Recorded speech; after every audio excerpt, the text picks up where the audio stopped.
ஆண்டவராகிய இயேசு கிறிஸ்துவ நாமத்தில் உங்கள் அனைவருக்கும் என்னுடைய அன்பின் வாழ்த்துக்கள். பிரியமானவர்களே, இந்த நாளிலும் இந்த செய்தியின் மூலம் உங்களோடு பேசும்படி ஆண்டவர் கொடுத்த கிருபைக்காக நன்றி செலுத்துகிறேன். இந்த நாளிலும் நிர்ணயம் தலைப்பில் நாம் பார்த்துட்டு வரோம். தீர்மானம் 4வது பகுதியை நாம பார்க்கிறோம். போஜனத்தை குறித்தான ஒரு தீர்மானம். இந்த நாளில தானியேலினுடைய புஸ்தகத்திலிருந்து நாம பார்க்க போகிறோம். அதுக்கு முதலாவது நாம தானியேல் 1வது அதிகாரம் அதுல 8வது 9வது வசனத்தை நாம் வாசிப்போமேனால், தானியேல் ராஜாவின் போஜனத்தினாலும் அவர் பானம் பண்ணும் திராட்சை ரசத்தினாலும் தன்னை தீட்டுப்படுத்தல் ஆகாது என்று தன் இருதயத்தில் தீர்மானம் பண்ணி கொண்டான். போஜனத்தை குறித்ததான ஒரு தீர்மானத்தை தானியேல் எடுக்கிறத நாம பார்க்கிறோம். தேவனுடைய ராஜ்யம் புசிப்பும் குடிப்பும் அல்ல, பரிசுத்த ஆவியினால உண்டாகக்கூடிய பலத்தினாலும் சந்தோஷத்தினாலும் உள்ளது. பிரியமானவர்களே, பாருங்க, இஸ்ரவேல் ஜனங்களே கல்தேயர் ராஜாவாகிய நேபுகாத்நேச்சார் சிறைப்படுத்திட்டு போனதுக்கு அப்புறம் அங்க இருக்கக்கூடிய அந்த வாலிபர்களை பார்த்து முதலாவது பாத்தீங்கன்னா இவங்களை ஒரு தேர்ந்தெடுப்பு பாருங்க எப்படி இருக்குது. 3-4 அப்பொழுது இஸ்ரவேல் புத்திரருக்குள்ளே ராஜகுலத்தாரிலும் குறைமார்க்கங்களிலும் யாதொரு மாசும் இல்லாதவர்களும் அழகானவர்களும் சகல ஞானத்திலும் தேறினவர்களும் அறிவில் சிறந்தவர்களும் கல்வியில் நிபுணரும் ராஜாவின் அரண்மனையிலே சேவிக்க திறமையுள்ளவர்களுமாகி சில வாலிபரை கொண்டு வரவும் அவர்களுக்கு கல்தேரின் எழுத்துக்களையும் பாஷையும் கற்றுக் கொடுக்கவும் ராஜா தன் பிரதானிகளின் தலைவனாகிய அஸ்பெனாசுக்கு கற்பித்தான். பாருங்க, அப்ப தெரிந்து கொள்ளப்பட்டவர்கள் இவங்க அடிமைத்தனத்தில் இருந்தாலும் தெரிந்து கொள்ளப்பட்டவர்கள். நாமளும் பல உலக மாம்சம் பிசாசு பாவங்களுக்கு அடிமையா இருந்தாலும் ஆண்டவர் நம்ம என்ன பண்ணியிருக்கிறார், தெரிந்து கொண்டிருக்கிறார். ஆனா இங்கெல்லாம் பல தகுதி உள்ளவர்களை தெரிந்து கொள்ளுகிறார் ராஜா தன்னுடைய அரண்மனையில வேலை செய்யும்படி. ஆனா ஆண்டவர் நம்மளை தெரிந்து கொண்டது நம்மகிட்ட இருந்த திறமையோ அல்லது நம்மகிட்ட இருக்கக்கூடிய வரங்களையோ அல்லது பணத்தையோ சொத்தையோ படிப்பையோ அழகையோ அறிவையோ அந்தஸ்தையோ வச்சு ஆண்டவர் நம்மளை தேர்ந்தெடுக்கல. கர்த்தர் அவருடைய கிருபை நிமித்த என்னை உங்களையும் தேர்ந்தெடுத்திருக்கார். பிரியமானவர்களே, பாருங்க, எடுத்துட்டு 5வது வசனத்துல பாத்தீங்கன்னா, ராஜா தான் உண்ணும் போஜனத்தினாலேயும் தான் குடிக்கும் திராட்சை ரசத்திலேயும் தினம் ஒரு பங்கை அவர்களுக்கு நியமித்து அவர்களை 3 வருஷம் வளர்க்கவும் அதன் முடிவிலே அவர்கள் ராஜாவும்படி செய்ய கட்டளையிட்டாங்க. இது ராஜாவினுடைய கட்டளை. ராஜா குடிக்கிற பானம் பண்ணுகிற போஜனத்துல இருந்தும் திராட்சை ரசத்துல இருந்துட்டும் இந்த தெரிந்து கொள்ளப்பட்டவங்க இல்லையா, தெரிந்து கொள்ளப்பட்டவங்களுக்கு அனுப்பும்படியாக தினம் ஒரு பங்கை அனுப்பும்படியாக 3 வருஷம் இவங்க எப்படியா சாப்பிட்டு புசித்து குடித்து 3வது வருஷம் அவங்க ராஜா முன்னாடி கொண்டு நிறுத்தணும்னு சொல்லிட்டு ராஜா கட்டளை. இது ராஜாவனுடைய கட்டளை. பிரியமானவர்களே, இவங்கெல்லாம் தெரிந்து கொள்ளப்பட்டவங்க. அதுல இவங்க தேவன் தெரிந்து கொள்ளப்பட்டவங்கள யாருன்னா நம்ம தானியேலும் சாத்ராக் மேஷாக் ஆபேத்நேகோ.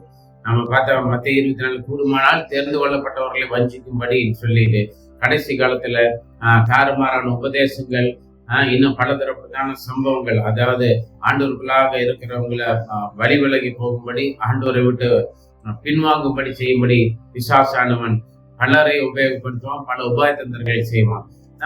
நீங்க அநேகர் போஜனத்தினால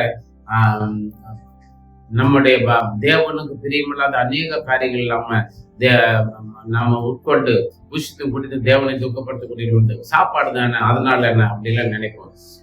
பாத்தீங்கன்னா ஒரு சின்ன ஒரு பழம் தானே, அந்த பழத்தினால என்ன வந்துடும், பழம் தான் பெரிய பிரச்சனை. ஏன்னா இல்லையா, தெரியும் இல்லையா, நம்மளுக்கு நம்முடைய ஆதி தகப்பனாகிய ஆதி மாதா பிதா ஏவாள் அந்த ஒரு சாப்பிட்ட ஒரு பழத்து நிமித்தமாக தான் மரணமே வந்தது. பல காரியங்கள் அந்த கீழ்ப்படியாமையினால. அதனால புசிப்பு குடிப்பு விஷயத்துல நம்ம ரொம்ப ஜாக்கிரதையா இருக்கணும். பிரியமானவர்களே, ராஜாவோட போஜனம் ராஜ போஜனம் ராஜாவினுடைய கட்டளை இதுல இருந்து அவங்க கொண்டு போகணும்.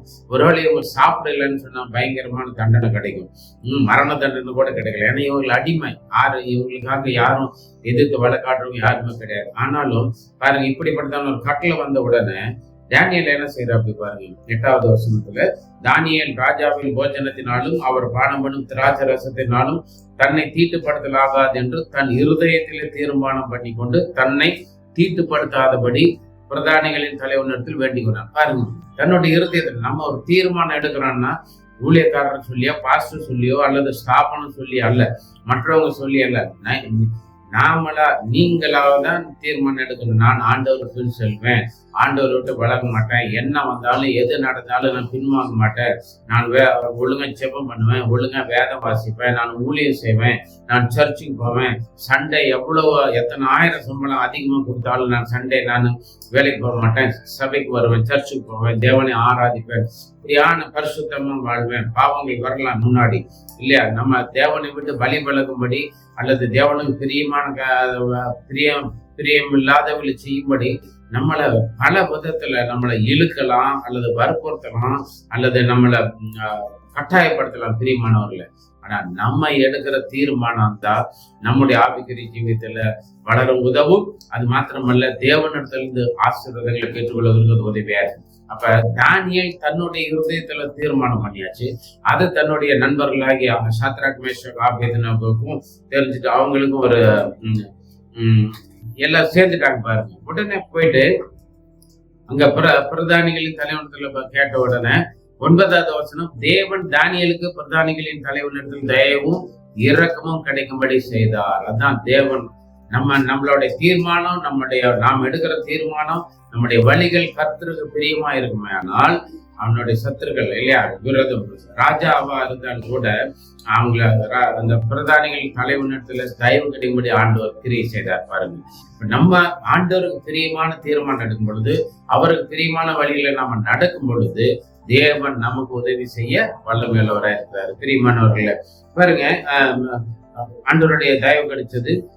10வது வசனம் பார்த்தா, ஆனா பிரதானிகளின் தலைவனுக்கு பயம் வந்துருச்சு. என்னடா அது, இவங்க சாப்பாடு, அந்த சாப்பாட்டுனால எனக்கு தீட்டுப்படுத்த வேணாம்னு கேட்கிறானே, நாம சாப்பாடு கொடுக்கலன்னா பிரச்சனை வருமே. என்ன அது, பிரதானிகளின் தலைவன் தானியேலை நோக்கி, உங்களுக்கு போஜனத்தையும் பானத்தையும் குறித்திருக்கிற ராஜாவாகிய என் ஆண்டவனுக்கு நான் பயப்படுகிறேன். நான் என் முதலாளிக்கு எனக்கு சம்பளம் கொடுக்கிறவருக்கு நான் பயப்படுறேன். அவர் உங்களோட ஒத்த வாலிபரின் முகங்களை பார்க்கலும் உங்கள் முகங்கள் வாடி போனவர்களை காண வேண்டியது என்ன, அதனாலே ராஜா என்னை சிரச்சேதம் பண்ணுவாரே என்றார். உடனே பிரதானிகளின் தலைவன் பயந்துட்டாப்படி. ஏன்னு கேட்டா, ராஜாவினுடைய கட்டளை, ராஜா கொடுத்து அனுப்புற அந்த போஜனத்துல ஒரு பங்கை இவங்க சாப்பிடணும். ஏன் தானியேல் போஜனத்தை தீட்டுப்படுத்தக்கூடாதுன்னு சொன்னா, ராஜா புசிக்கிற அந்த போஜனம் ராஜாவுக்கு சாப்பிட்றதுக்கு முன்னாடி அந்த ராஜா வணங்கக்கூடிய அந்த நேபுகாத்நேச்சருடைய தேவனுக்கு முன்பாக அங்க ஆராதிக்கிற அந்த வழிபாடுகளுக்கு முன்பாக வைத்து அது படைக்கப்படும். அதுக்கப்புறம் தான் என்ன செய்யப்பட்டு, அதனாலதான் கிறிஸ்தவ பிள்ளைகள் ஆண்டவருக்கு பிரியமா இல்லாத புசிப்புகளை புசிக்க மாட்டார்கள். தவறான அல்லது விக்கிர வழிபாட்டுக்கு முன்னாடி அதை வைத்து படைத்து அல்லது இறந்து போனவர்களுடைய படங்களுக்கு முன்பாகவோ அல்லது விக்கிரங்களுக்கு முன்பாக வைத்து படைக்கிறதை தேவனுடைய பிள்ளைகள் புசிக்கோ குடிக்கோ கூடாது இல்லையா. அப்ப அது தேவனுக்கு பிரியமில்லாத ஒரு செயல். அதனாலதான் இது கிறிஸ்தவ மக்களுடைய விசுவாசத்துல உறுதியா இருக்கும்படி செய்யக்கூடிய காரியங்கள் பிரியமானவர்கள். அதனால நம்ம ஜாக்கிரதையோட இருப்போம். விசேஷமாக ஆண்டவருடைய சித்தத்தின் பிரகாரம் நம்ம எல்லாத்தையும் நாம பூசிக்கலாம், குடிக்கலாம். ஆனா எல்லாமே நம்மளுக்கு தகுதியா இருக்காதுன்னு சொல்லிட்டு பவுல் சொல்றது நாம பார்க்கிறோம். அதனால உடனே அந்த பிரதானிகளின் தலைவனுக்கு வந்துட்டு பயம் வந்துருச்சு. ராஜா கட்டளைக்கு கீழ்படியில்லைன்னு சொன்னா, ஒருவேளை அவரு என் வேலை போயிடலன்னு என்னுடைய தலை வெட்டிடுவாரு, சுரச்சாரம் பண்ணிடுவாரு. உடனே நம்ம பார்க்கும் பொழுது அங்க என்னன்னு சொன்னா, அந்த தானியேல் இந்த பயத்தை போக்கும்படி ரொம்ப கவனமா ஞானமா ஒரு ஆலோசனை கொடுக்குறாங்க. இன்னைக்கு அநேக பேச தெரியாம பேசிட்டு பல சிக்கல்கள்ல மாட்டிக்கிறவங்க இருக்கிறாங்க. பிரியமானவர்களே பாருங்க, எவ்வளவு அழகா ஞானமா அந்த பிரதானிகள் தலைவனுடைய பயத்தை போக்கும்படி பேசுற பாருங்க. அப்பொழுது பாருங்க என்ன செய்யறாங்க, 12:13 நாம் வாசிக்கும் பொழுது தானியேல் 1வது அதிகாரம் 12-13 வசனம். 10 நாள் வரைக்கும் நம்ம பாருங்க, தானியேல் அந்த ஆண்ட மேல்சாசாரத்தை கேட்டு 10 நாள் வரைக்கும் உமது அடியானை சோதித்து பாரும், எங்களுக்கு புசிக்க பருப்பு முதலான மரக்கறிகளையும் குடிக்க தண்ணீரையும் கொடுத்து எங்கள் முகங்களையும் ராஜ போஜனத்தினாலே புசிக்கிற வாலிபருடைய முகங்களையும் ஒத்து பாரும், பின்பு நீர் காண்கிறபடி உமது அடியாருக்கு செய்யும். பாருங்க, ஒரு 10 நாள் எங்களுக்கு இப்படி நாங்க கேட்கிற மாதிரி சாப்பாடு கொடுத்துட்டு எங்களை டெஸ்ட் பண்ணி பாருங்க, சோதிச்சு பாருங்க. அப்ப நான் எங்களுக்கும் ராஜபோஜனம் சாப்பிட்றவங்களுக்கு ஏதாவது வித்தியாசம் இருந்ததுன்னா அப்புறம் உங்களுக்கு எப்படி தோணுது அந்த மாதிரி நீங்க செய்யுங்கன்னு சொல்லிட்டு கேட்டோம்னா அப்படி சரியான ஒரு ஆலோசனை கொடுக்கும் பொழுது அதற்கும் என்ன செய்யற அப்படி அந்த அவன் ஒத்துக்கிறான். அப்ப அதே ஒத்துக்கிறதுனால பாருங்க 14 இருந்து 16 வரைக்கும் வாசிச்சோன்னு சொன்னா அவன் இந்த காரியத்தில் அவர்களுக்கு செவி கொடுத்து 10 நாள் அளவும் அவர்களை சோதித்து பார்த்தான். 10 நாள் சென்ற பின்பு ராஜபோஜனத்தை புசித்த எல்லா வாலிபரை பார்க்கலும் அவர்கள் முகம் கலையுள்ளதாயும் சரீரம் புஷ்டுள்ளதாயும் காணப்பட்டது. ஆகையால் மேல்சார் அவர்களை புசிக்கும் கட்டளையான போஜனத்தையும் அவர்கள் குடிக்க கட்டளையான திராட்சரசத்தையும் நீக்கி வைத்து அவர்களுக்கு பருப்பு முதலான வெளிப்பட்டது. உடனே ராஜ போஜனத்தை நீக்கி வச்சுட்டு சாதாரண போஜனத்தை கொடுக்குறாங்க. ஏன்னு கேட்ட அந்த 10 நாள்லயே தெரிஞ்சிருச்சு இவங்க நல்லா கலையா அழகா செழிப்பா இருக்கிறாங்க. பிரியமானவர்கள அந்த பரீட்சையிலே அவங்க வெற்றி பெற்று கொண்டார்கள். சோதனையில அவங்க ஜெயம் பெறுகிறார்கள். 17வது வார்த்தை நாம் வாசிக்கும் பொழுது இந்த 4 வாலிபருக்கும் தேவன் சகல எழுத்திலும் ஞானத்திலும் அறிவையும் சாமர்த்தியத்தையும் கொடுத்தார். சாத்ராக் மேஷாக் ஆபேத்நேகோ இவங்க 3 பேருக்கும் என்ன செஞ்சிருக்கிறார் ஆண்டவர்? எழுத்திலும் ஞானத்திலும் அறிவிலும் சாமர்த்தியத்தை கொடுத்துட்டு தானியேல் 4வதான தானியேலுக்கு சகல தரிசனங்களையும் சொப்பனங்களையும் அறியத்தக்க அறிவுள்ளவனாக்கினார். பாருங்க, இது தேவன் கொடுத்திருக்கிற வரம். ஏன்னா தேவனுக்காக நாம எடுக்கிற தீர்மானம் நமக்கு ஆசீர்வாதமா முடியும். ஒருவேளை அந்த நேரத்துல சூழ்நிலையில அது பயமா தோணலாம், கீழ்படியாம தோணலாம். ராஜா சொல்லிட்டாரு, நீங்க அநேக சம்பளம் கொடுக்குற முதலாளி சொல்லிட்டாருன்னு சொல்லிட்டு தேவனுக்கு பிரியமில்லாத பல காரியங்களை செய்யறோம். அதே மாதிரிதான் தப்பா நினைச்சுக்குவாங்கன்னு சொல்லிட்டு நம்ம விருந்து வீட்டுக்கும் அல்லது பார்ட்டிகளுக்கு எல்லாம் போகும்போது நம்ம தேவன் விலைக்கு வைத்து புசிக்க கூடாதுன்னு சொல்றதை புசித்தும் குடிக்க கூடாதுன்னு சொல்றதை குடிச்சுட்டு நம்ம பல காரியங்கள் நம்ம நண்பர்களோட உறவினர்களோட சேர்ந்து செய்யறோம். கேட்டா அவங்க தப்பா நினைச்சுக்குவாங்க அல்லது அவங்க நம்ம கிட்ட விரோதம் ஆயிடுவாங்க. இப்படி மனுஷர்களை திருப்திப்படுத்தும்படி உறவினர்களை திருப்திப்படுத்தும்படி இன்னும் நம்மளுக்கு சம்பளம் கொடுக்கிற முதலாளிகளோ அல்லது மேனேஜர்களுக்கு மேல அதிகாரிகளை திருப்திப்படுத்தும்படி நாம தேவனுக்கு பிரியமில்லாத காரியங்கள் இன்றைக்கு அநேக கிறிஸ்தவ மக்கள் செய்யறாரு. பிரியமானவர்கள் அப்படி செய்யக்கூடாது. ராஜாவே கட்டளை கொடுத்தாலும் சரி, யாரா இருந்தாலும் சரி, ராஜ போஜனம்னு சொன்னா சும்மா இல்லை, நாம சாப்பிட்ற மாதிரி இருக்காது இல்லையா? நல்ல எல்லாமே நல்ல சக்தி உள்ளதும் நல்ல ஆரோக்கியம் உள்ளதும் ரொம்ப விளையாடப்பட்டதுமா இருக்கு பாருங்க. அப்படிப்பட்ட போஜனத்தையே தள்ளி வச்சுட்டு என்ன செய்யறாங்க, இவங்க தீர்மானம் பண்றாங்க நாம அந்த போஜனத்தை சாப்பிட்டுட்டு தீட்டுப்படக்கூடாது, அசுத்தம். ஏன்னா அது அசுத்தமான முறையில் அது படைக்கப்பட்டதுன்னு சொல்லிட்டு அவங்க தீர்மானிச்சாங்க. அந்த தீர்மானத்தை ஆண்டவர் பிரியமானவர்களே, நம்ம எடுக்கிற தீர்மானம், நம்ம ஆண்டவருக்காக செய்யக்கூடிய தியாகங்கள் எல்லாவற்றையும் ஆண்டவர் கவனித்திருக்கிறார். அதற்கேற்றபடி கர்த்தர் நடத்துவார். பாருங்க ஆண்டவர் இந்த 4 வாலிபர்கள் யாரு? தானியேல், சாத்ராக், மேஷாக், ஆபேத்நேகோ. இந்த 4 வாலிபர்களையும் அவர் சகல எழுத்திலும் ஞானத்திலும் அறிவையும் சாமர்த்தியத்தை கொடுத்தார். தானியேலை சகல சொப்பனங்களையும் தரிசனங்களையும் அறியத்தக்கதாக அறிவுள்ளவனாக்கினார். பிரியமானவர்களே, அப்ப இப்படி ஆனதுக்கு அப்புறம் பாத்தீங்கன்னா 18வது 20 வரைக்கும் பார்க்கும் பொழுது ராஜா 3 வருஷம் முடிஞ்சிடுச்சு. ராஜாவுக்கு முன்னாடி கொண்டு வந்து நிறுத்துறாங்க பாருங்க. அப்ப அவர்களை ராஜாவிடத்தில் கொண்டு வருவது குறித்த நாட்கள் நிறைவேறின பொழுது பிரதானிகளின் தலைவன் அவர்களை நேபுகாத்நேச்சாருக்கு முன்பாக கொண்டு வந்து விட்டார். ராஜா அவர்களோடு பேசினான். அவர்கள் எல்லோரும் தானியேல், அனனியா, மீஷவேல், அசரியா என்பவர்களை போல வேறொருவரும் காணப்படவில்லை.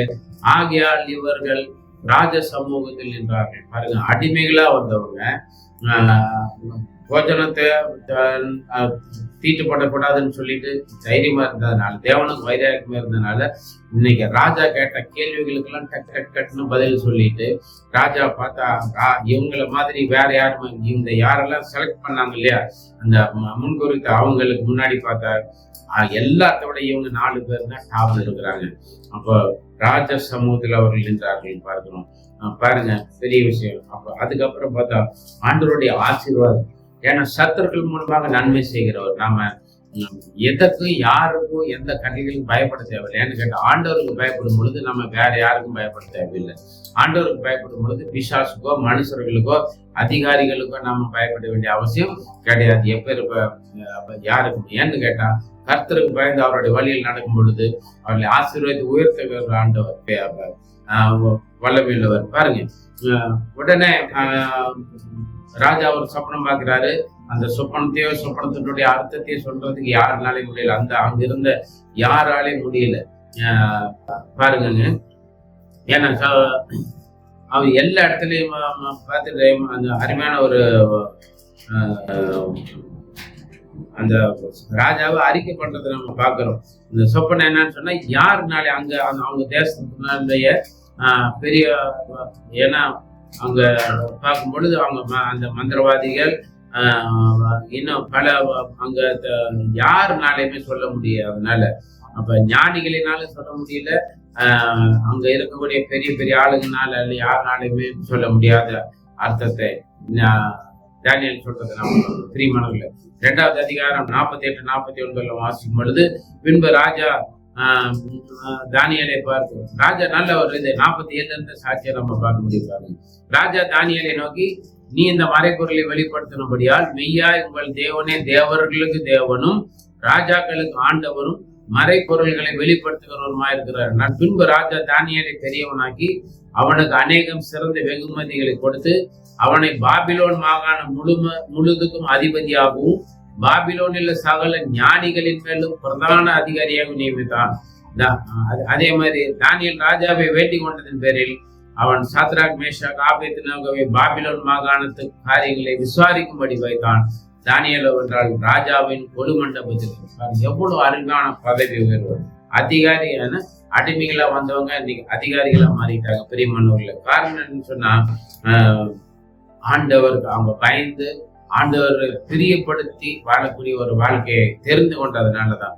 ஏன்னா அந்த சொப்பனத்தினால பார்க்கும் பொழுதுதான் அந்த சொப்பனத்தை சொல்றதுக்கு யாருலும் சொல்ல முடியலன்னு பார்த்தா, அங்க பாருங்க பயங்கரமா அந்த அர்த்தத்தை சொல்லும் பொழுது யாருமே ஒண்ணு சொல்ல முடியல. பாருங்க, அழகாக சொல்லப்பட்டிருக்கிறது.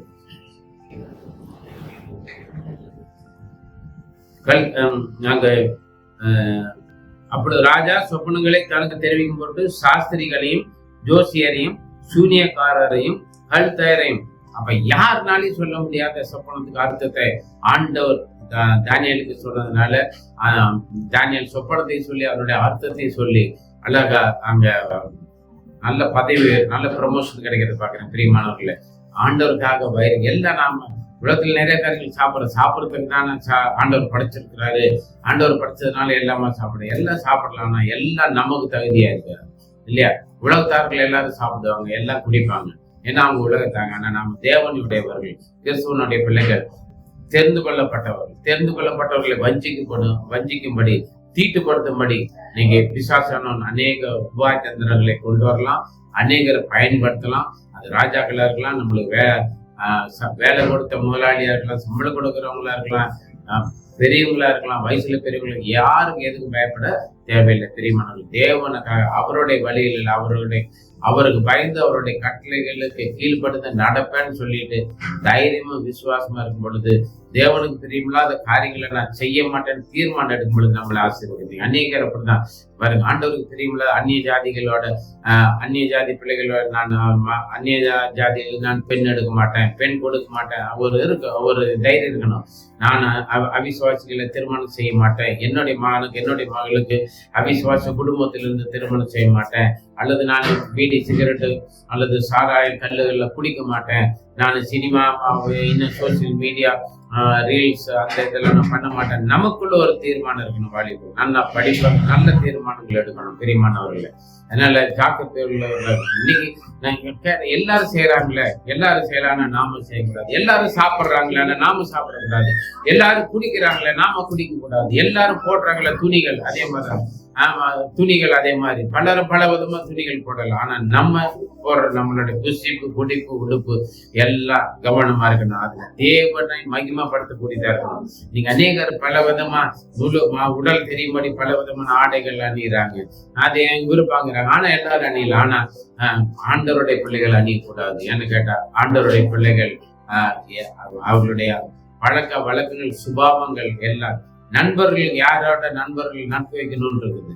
எல்லாம் நாம யாரோட உட்காரணும், யாரோட நடக்கணும், எங்க நிக்கணும், எங்க நிக்க கூடாது, எல்லாத்துக்கும் தேவன் கட்டுப்பாடுகளை வைத்திருக்க. எந்த துணி போடணும், எப்படி துணி போடணும், எல்லாவற்றிலும் வேத நம்மளுக்கு ஆலோசனைகள் சொல்லி இருக்குது பிரியமானவர்களே. அதனால நம்ம உலகத்தார் செய்யற மாதிரி நாம செய்யக்கூடாது. உலகத்தாரை பார்த்துட்டு நானும் செய்யறேன்னு சொல்லக்கூடாது.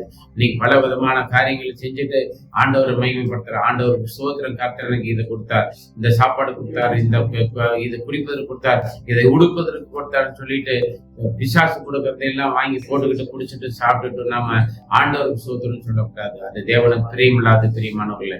அதனால நம்ம கவனமா இருப்போம், ஜாக்கிரதையா இருப்போம். கடைசி காலத்துல இருக்கிறோம். இன்னைக்கு நம்ம விழுந்து போகும்படி பல விதமான கெட்ட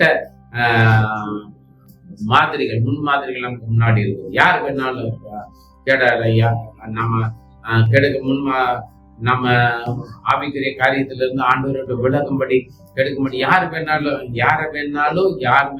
வருவாங்க, யாரை வேணாலும் சாதம் உபயோகப்படுத்துவாங்க. நாம ஜாக்கிரதையோட இருந்தோம்னால் நாம ஆண்டவருடைய ஆசீர்வாதங்களை பெற்றுக்கொள்ளும். பாருங்க, தானியேலும் சாத்ராக் மேஷாக் ஆபேத்நேகோ 3 பேரும் ராஜ போஜனத்தினால தீட்டுப்படுத்த கூடாதுன்னு சொல்லிட்டு தங்களுடைய இருதயத்துல தீர்மானம் பண்ணி கொண்டார்கள். மற்றவங்க சொல்லி கீழ்படுறதல்ல, தீர்மானம் பண்றதல்ல. உங்களுக்குள்ள நீங்க வைராக்கியமா தீர்மானம் எடுக்கும் பொழுது அதை யாரும் மாற்ற முடியாது. ஆண்டவருக்காக வைராக்கியமா ஆண்டோருடைய வழியில் நடக்கும், ஆண்டோருடைய ஊழியத்தை செய்வேன், ஆண்டோருக்கு பிரியமான வாழ்க்கையை வாழ்வேன்னு சொல்லிட்டு நம்ம உறுதியாக தீர்மானம் எடுக்கும் பொழுது கர்த்தர் சந்தோஷப்பட்டு நம்மளை ஆசீர்வதிப்பார். பிரியமானவர்களை மாத்திரமல்ல, வாழ்க்கையில நல்ல ஒரு உயர்வை தருவார். ஏன்னு கேட்டா தானியேல் கூட சேர்ந்தவங்க எல்லாரும் அடிமைகளா கொண்டு வரப்பட்டவர்கள். ஆனா பாருங்க, அங்க ராஜ்ய சமூகத்துல ராஜாவுக்கு ஈக்குவலா அங்க இருந்துட்டு அவங்க இருக்கிறாங்க. ராஜ சமூகத்துல ராஜ கொலு மண்டபத்துல இருக்கும்படியான ஆசீர்வாதத்தையும் அதிகாரங்களை ஆண்டவர் கொடுத்திருக்கிறார். அப்ப ராஜாவே சொல்றாரு, இன்னும் முன்னாடி ஆண்டவர் தான் உண்மையான ஆண்டவர் சொல்லி. பிரியமானவர்கள், அதனால ஆண்டவர் நம் சத்துருக்கள் மூலமாக நன்மை செய்கிற ஆண்டவர். பிரியமானவர்கள், அதனால நீங்க ஆண்டவருக்காக உறுதியான தீர்மானம் எடுங்க. போஜனத்தினால என்ன, போஜனம் தான் பெரிய இது. ஏன்னு கேட்டா அடிமைகளா கொண்டு வரப்பட்டவர்கள் சரியான உணவு இருக்காது. ராஜ போஜனம் கிடைக்குதுன்னு சொன்னா சும்மாவா? ஆனா பாருங்க, அவங்க தீர்மானிச்சாங்க. எந்த சூழல் பசியோ பட்டினியோ பஞ்சமோ நெருக்கடியோ அடிமைத்தன வாழ்வோ குறைவான சம்பளமோ அல்லது சந்தர்ப்ப சூழ்நிலைகளோ அல்லது நம்ம இருக்கிற இடத்துக்கு தூர இடத்துக்கு போயிட்டோமா, எங்கே போனாலும் சரி நம்ம ஆண்டவர் என்ன பார்க்கிறார், அவருடைய பார்வையில் நான் இருக்கிறேன்னு சொல்லிட்டு அந்த ஒரு விசுவாசத்திலையும் அவருக்கு பயப்படுகிற பயத்திலே நாம் இருக்கும் பொழுது கர்த்தர் நிச்சயமா நம்மை ஆசீர்வதிப்பார். நீங்க அநேக சபைக்கு முன்னாடி, ஊழியர்களுக்கு முன்னாடி, விசுவாசிகளுக்கு முன்னாடி ரொம்ப பக்தி நல்லா இருப்பாங்க, பக்தியா இருப்பாங்க. ஆனா வெளியூருக்கு போனாலோ, சொந்த ஊருக்கு போனாலோ, அல்லது வேற தூர இடங்களுக்கு போனாலோ மனம் போனபடி வாழ்வாங்க. இங்கெல்லாம் எதையெல்லாம் சாப்பிடாம கட்டுப்பாடா வச்சா அதையெல்லாம் அங்க போய் காஞ்ச மாடு கம்மங்காட்டுல போன மாதிரி பூந்து விளையாடுவாங்க. நீங்க அநேகர் அப்படி சண்டே மாத்திரம் நல்ல பக்தியுள்ள வாழ்க்கை, மற்ற நாள் மண்டேல இருந்து சாட்டர்டே வரைக்கும் உலக பிரகாரமான வாழ்க்கை, அப்படி இருக்கிறவங்க உண்டு. வேஷம் போட்டுட்டு இருக்கிறவங்க, பக்தியின் வேஷம் போட்டுக்கிறவங்க உண்டு பிரியமானவர்களே. ஆனா தானியேல் சாத்ராக் மேஷாக் ஆபேத்நேகோ அப்படி இல்லை. அவங்க அடிமை தேசத்திலையும் சரி, எந்த சூழ்நிலையிலையும் அவர்கள் தேவனுக்கு பிரியமில்லாத காரியங்களை தவிர்த்து அவங்க கர்த்தருக்கு பிரியமான வழியில் நடப்பதற்கு வாழ்வதற்கு அவர்கள் தீர்மானம் பண்ணி கொண்டார்கள். இந்த தீர்மானம் தான் நமக்கு வேணும், எனக்கு வேணும், உங்களுக்கு வேணும். பிரியமானவர்களே, என்ன வந்தாலும் எது நடந்தாலும் எங்க போனாலும் நான் ஆண்டவர் அனுமதிக்கிறது தான் புசிப்பேன், குடிப்பேன், உடுத்துவேன் அப்படின்னு சொல்லி அப்படிப்பட்ட உறவுகள், அப்படிப்பட்ட நட்புகள் மாத்திரம்தான் எனக்கு வேணும்னு சொல்லிட்டு அந்த ஒரு இதுல கவனமா இருங்க. பிரியமானவர்கள், அவங்க தப்பா நினைச்சுப்பாங்க, இவங்க தப்பா நினைச்சுப்பாங்க, மனசு வருத்தப்படுவாங்கன்னு சொல்லிட்டு நீங்க அநேக பல தவறுகளை செய்யறோம் பிரியமானவர்களே. அதனால புசிப்போ, குடிப்போ, உடுப்போ அல்லது சொந்த பந்தங்கள் தேடுறதுலையோ அல்லது உறவுகளை ஏற்படுத்துறதுலையோ எதுலையா இருந்தாலும் சரி, ஆண்டவருக்கு சித்தமானபடி செய்வோம்.